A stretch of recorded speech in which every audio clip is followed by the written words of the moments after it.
Ousmane Dembélé mérite-t-il une dernière chance, les amis? C'est la question qui se pose aujourd'hui à la une de la presse catalane. C'est le module spécial Barça. Salut à tous, j'espère que vous êtes en forme.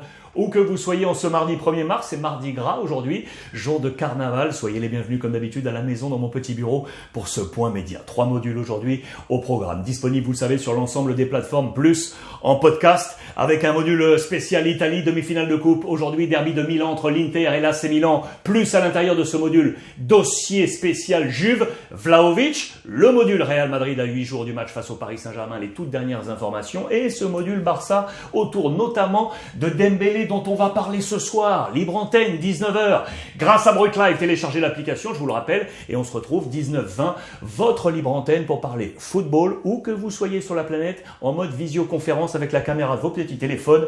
On parlera donc de Dembélé et de Marcelo Bielsa, l'entraîneur de Leeds, limogé, l'ancien de l'OM. On fera son bilan européen ensemble. Voici la une de la presse, justement, donc catalane avec Sport. Dembélé, renovación abierta, la prolongation est ouverte, on va de nouveau discuter. Le président Laporta revient sur ses pensées. Il ne voulait plus le voir en peinture, Dembélé, dans le bras de fer énorme avec le Français. Et finalement, on nous dit aujourd'hui, en page intérieure, que le Barça enlace, veut embrasser Dembélé pour le garder. Xavi, vous le savez, est en train de gagner sa bataille. Il a tenu à convaincre le président Laporta qu'on ne pouvait pas se tirer une balle dans le pied. On a un talent, il faut l'utiliser, même si c'est encore pour 4 mois jusqu'au terme de cette saison. Et du coup, le président Laporta aurait changé son fusil d'épaule.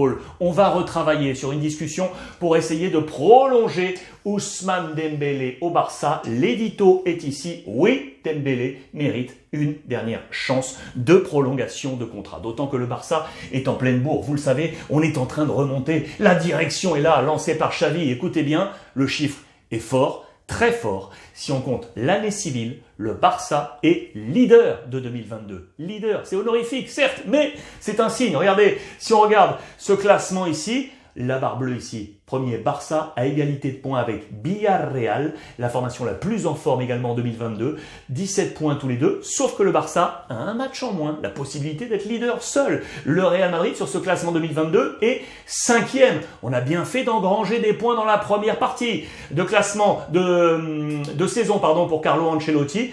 1 Barça, 2 Villarreal, égalité de points, Atlético 3, Séville 4, Real Madrid 5. C'est à noter, je vous donne ce qui seraient les relégables, l'Espagnol, Grenade et le Rayo. Valence également en grosse difficulté sur cette saison 2022. Vous voyez, ça c'est le signe fort de Xavi, la renversement, la bascule est en train de s'opérer pour le FC Barcelone et au cœur de cette bascule, il y a Ousmane Dembélé. On veut le garder du côté du FC Barcelone, vous l'aurez compris, un calendrier qui est favorable d'ailleurs au Barça avec en toile de fond, Galatasaray en Ligue Europa et le 20 mars, le grand classico face au Real Madrid. Ça sera un choc énorme pour le FC Barcelone et pour le Real Madrid. Hier sur Twitch, en direct à 12h30, vous savez, c'est votre nouvelle émission depuis maintenant 3-4 semaines où on vous propose toute l'actualité espagnole avec Aurore, Pablo Polo de Marca et Albert Masnou de Sport.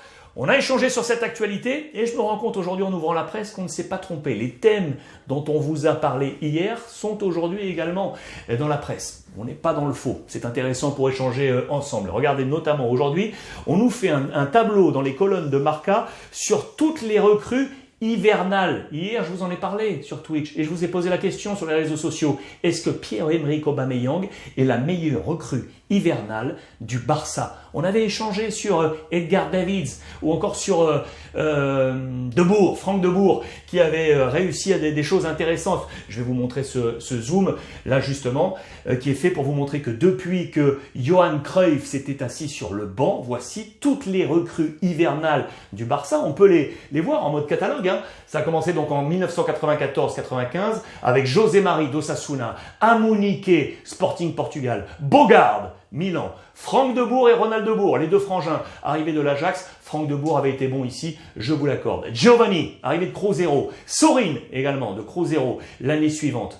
Edgar Davids, ici. Voici les deux peut-être qui ont été vraiment bons dans ces mercato hivernales. Arrivé prêté de la Juve. Maxi Lopez, River Plate. Albertini, Atalanta, arrivé libre. C'était le seul arrivé libre, je crois, également avec Adama et Daniel Alves sur ce dernier mercato. Pinto, 2007-2008, le gardien arrivé du Celta. On remonte ici, Afellay, le PSV, Coutinho, Liverpool, Yeremina, Palmeiras, et dans l'ère plus récente, 2018-2019 maintenant, Murillo, Valence, Kevin Prince Boateng, souvenez-vous de Sassuolo, Todibo le français du TFC, Martin Braithwaite et Mateus, Leganés Palmeiras, et puis les 4 de cette saison avec Ferran Torres, Pierre-Emerick Aubameyang, Adama et Daniel Alves. Donc moi, très sincèrement, je pense que oui, Pierre-Emerick Aubameyang est très certainement la meilleure recrue là avec, on va dire, Davids et l'ami Franck Debourg. Panorama très intéressant, c'était dans les colonnes de Marca. Peut-être l'une des futures recrues, là.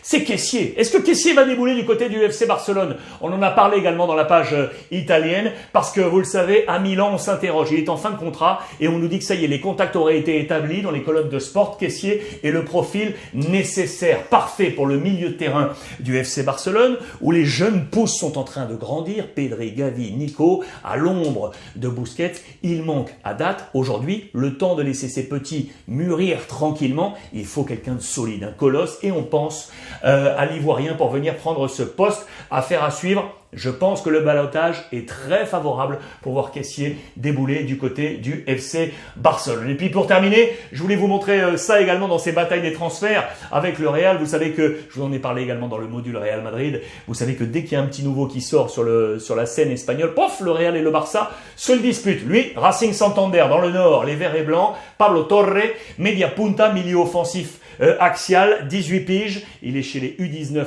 espagnols, regardez-le, retenez bien ce nom, bataille prochaine très certainement sur le Mercato. Et puis là, pour terminer, je voulais terminer par lui, parce que lui, je l'adore, c'est Monsieur Pedri, on en a parlé hier sur Twitch, est-il l'héritier, oui, du célèbre numéro 8, Andrés Iniesta. Les deux hommes échangent régulièrement, lui au Japon, avec le petit Pedri, il lui dit: calme-toi, ne t'inquiète pas, ne plombe pas ta saison par rapport à cette pression. J'ai subi la même chose quand je suis sorti côté FC Barcelone. On le comparait, souvenez-vous, à des hommes comme Johan Cruyff, qui était énorme, ou encore Michael Laudrup. Et puis il a pris son temps, il a vraiment émergé alors qu'il avait 23, 24 ans. Les temps ont changé, lui a 19 piges seulement, et il est un titulaire aujourd'hui du FC Barcelone. Le petit papier très sympa sur le numéro 8. Est-ce qu'il aura un jour le numéro 8 d'Iniesta? Il aurait pu l'avoir, ça s'est joué à pas grand-chose. Il a le numéro 16 aujourd'hui, l'ami Pedri. C'était Pjanic, souvenez-vous, qui avait le numéro 8, mais quand Pjanic est sorti, il est sorti en dehors de la fenêtre de Mercato, il est parti en septembre direction Beşiktaş. À ce moment-là, Pedri devait attendre le Mercato hivernal pour éventuellement récupérer le numéro 8, mais juste avant, Daniel Alves est arrivé, c'est Alves qui a pris le numéro 8. Peut-être qu'à la saison prochaine, Alves cédera le numéro, s'il est toujours au Barça, au petit Pedri, pour l'histoire du numéro 8 légendaire d'Andrés Iniesta. Pedri est-il le nouveau Iniesta? C'était l'une des grandes questions qu'on s'est posées hier. Ce soir, on se retrouve donc 19h les amis, sur Brut Live pour votre libre antenne football. Marcelo Bielsa et Ousmane Dembélé au programme. Je vous attends de pied ferme. À tout à l'heure et profitez des vôtres.